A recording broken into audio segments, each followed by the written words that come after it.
This is Miguel from the Mobile Mechanic 757 Part 2 of the Jeep Liberty. The vehicle is now running. If you look at the clutch, it is cycling on and off. You'll see it. That means you are low on, free-on. As I said in Part 1, look at the numbers. And you see it cutting on and off. When the number goes up, it is off. And now it's sucking. But it's too low. It hit the 25 mark. So if you ever see that and you're like, why is it cutting on and off? It's because you are low on Freon. You must add Freon. So today is right around 80 degrees. So I'm going to put this at around 35. And I am pressing the trigger. And you notice the compressor is going to stay on after I get some in there. And also to know that you are sucking Freon in, the can will get cold. So as the compressor is cutting on, it's sucking it in.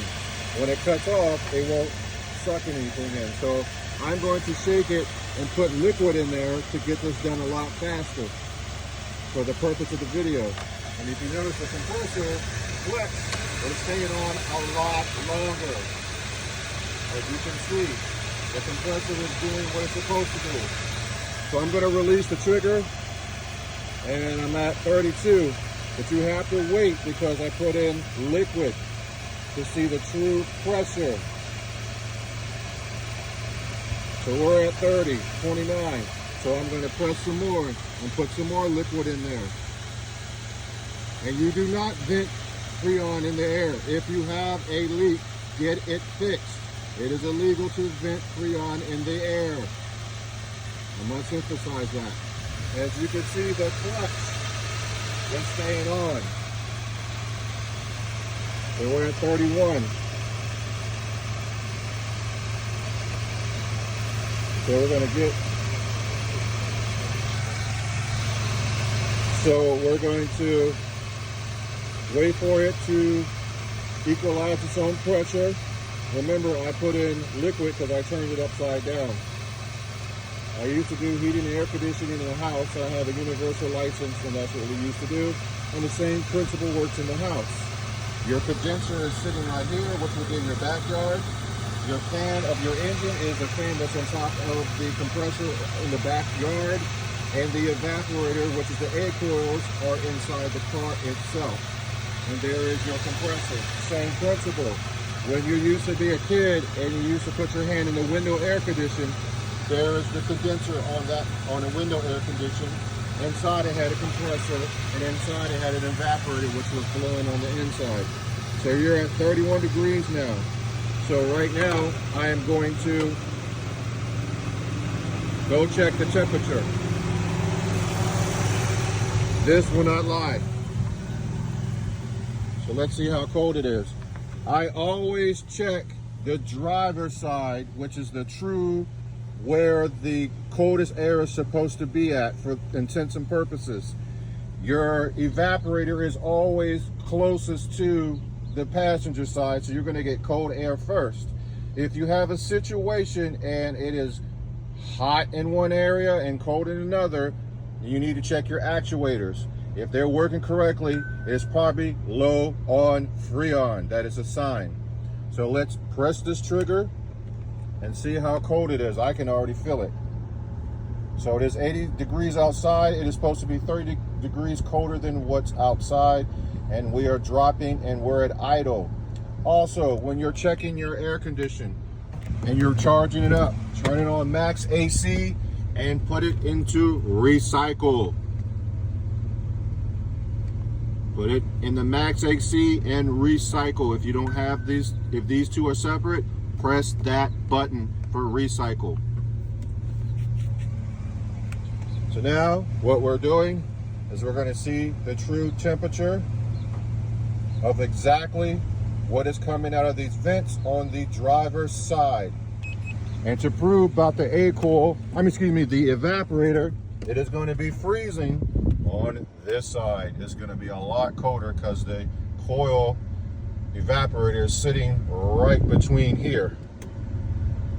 That's why I do not pay attention over there as long as it's working. I always check the driver's side, which is where you're going to be sitting. So you'll know if it's truly is working. And this wonderful gentleman is in 9 degrees. But we're not done. We're going to go back because we need to know the equalization of the pressures. You just don't shoot Freon in and then drive off into the sunset. It takes a little time to do what needs to be done. The other thing, these new cans have a red piece or a clear piece between the can. And I see many people at Advance or AutoZone literally pressing the trigger saying that something's wrong with my AC. You have to unscrew this top, take off the piece that's between it, that is to seal it and protect it, and then you put this back on and now we'll set the Freon. Again, if you have no Freon in the car, you have a leak. Have a professional to find out where that leak is at. You cannot vent Freon into the air. It is against the law. With that being said, I am waiting for the equalization of this pressure, and I usually wait a few minutes. So I need to put in just a tad bit more and wait. Also, Freon has a very distinctful stinky smell. Never breathe it in. If you ever smell it, get away from it immediately. It will kill you or it will freeze you. This is the high pressure side. You cannot recharge that side. Do not mess with that side unless you have professional gauges and you know what you're doing, because you think 20 something PSI is bad. You wait till 200 something hits your hand and it freezes, or you get a chemical burn instantly, or you breathe it in. You're going to be in the hospital if you make it. Okay, so it dropped down to 25. The fan is spinning. That is also, if you have your air conditioning running turbo, check the fan. It will mess up everything if the fan is not working. So what I'm going to do, now that I see the true temperature, PSI, I'm going to put a little bit more. Also, something you could do, your condenser will get debris in there. Over time, spray with a garden hose with your engine hood closed. You do not want water on your stuff. And spraying the bugs and dirt and debris will help it exchange the heat. So I'm putting a little bit more in. I'm shaking it.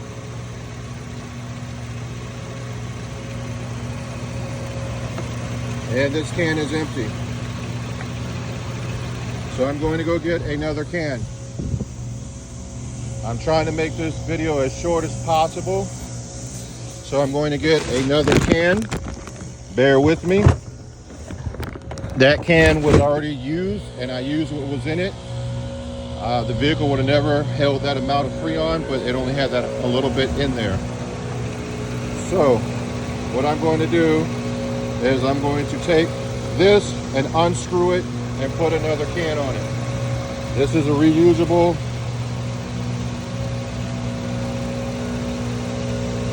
Do not throw it away.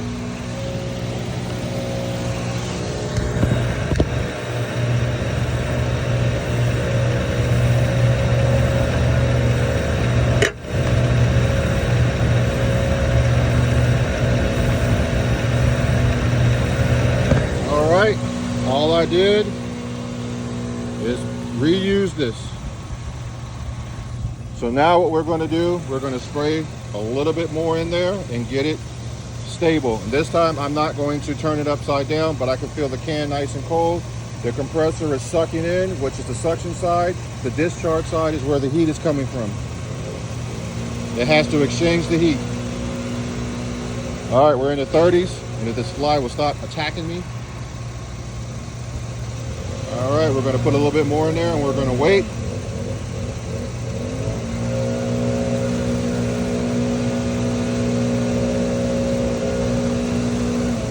We're going to get 32 in there and we're going to stop.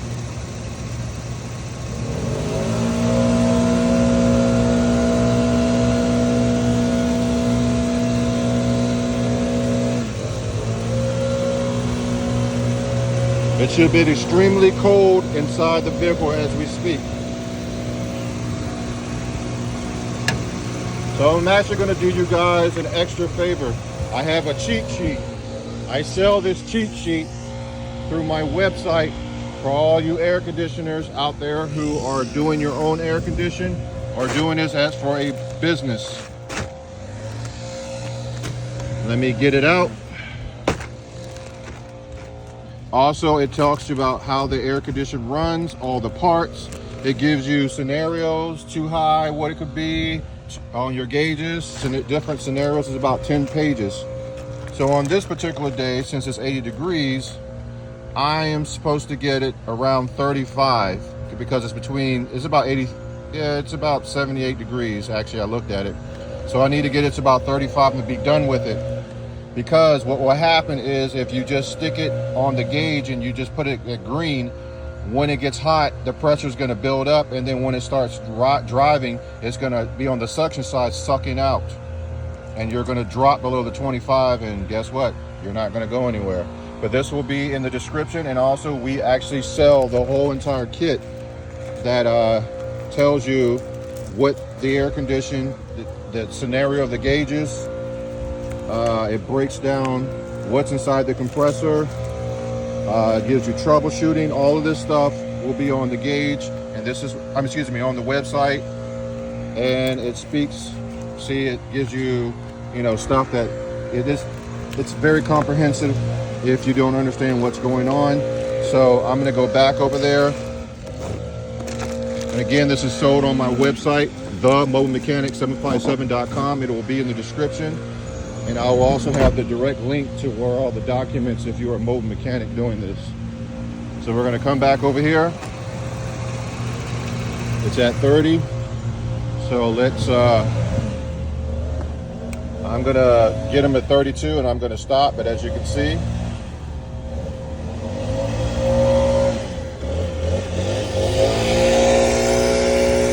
I'm sorry about the sound effects in the back, but he's at 13. And again, the can that I used, the first one, was not full.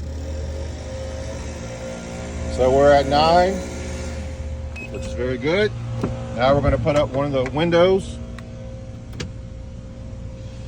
and crack the other one.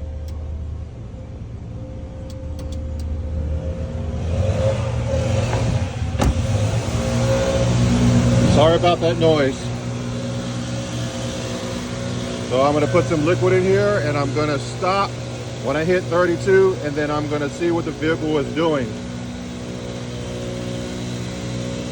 I'm turning it sideways to make this a lot faster because the video would be very long if I did not do this. This is just a quick way of doing it, but you also got to let the system equal out. You have to let the system equal out because this is going to raise the pressure up because it's liquid where gas is supposed to be, but it will not harm anything. This is only temporary. And then we sit and we wait. If I had to do a diagnostic on this, I would hook up these gauges to the high and low side. That's where my thing that I was trying to tell you that I'm selling that helps people understand, and it's a very good troubleshooter cheat sheet. So we're going to wait and see what it does. You can see the condensation. It's nice and cold. And let's see what the temperature is one more time.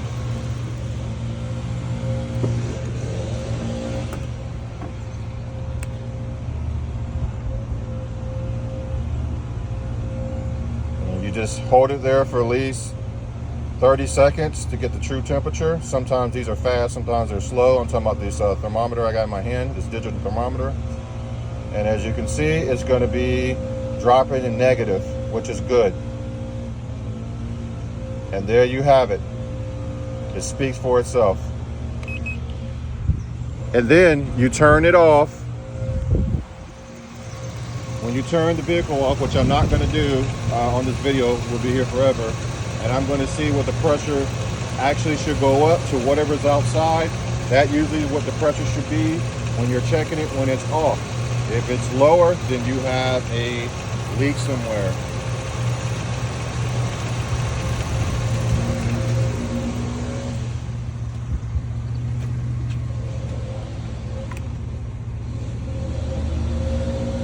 And there you have it.